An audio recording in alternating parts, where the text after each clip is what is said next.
रास्ता उन्नतीकरण पर शुभ देइछन्ति कवि सूर्यनगर विधायक प्रताप चंद्र नायक। गंजाम पुरुषोत्तमपुर ब्लॉक शिकुला ग्राम को गस्त करी समाठारु शिकुला पर्यंत जाइथिबा ग्राम्य उन्नयन रास्तार उन्नतीकरण पर शुभ देइछन्ति।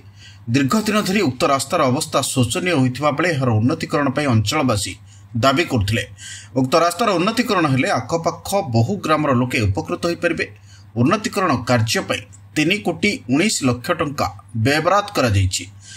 विधि प्रस्तर कार्यक्रम में अन्यमानक मध्य बीजेपी नेता सीताराम पाणिग्राही, ग्राम्य उन्नयन विभाग कनिष्ठ जंत्री लोकनाथ नायक, बीजेपी विभिन्न मंडल सभापति, बहु जनसाधारण स्थानीय ग्रामवासी उपस्थित रही।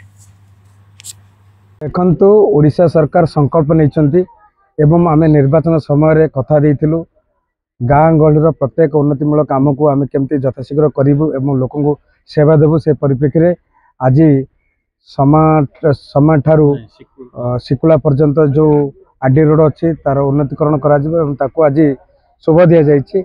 आसंता 6 मास भितर रोड तैयारी हम लोक सेवार लगे।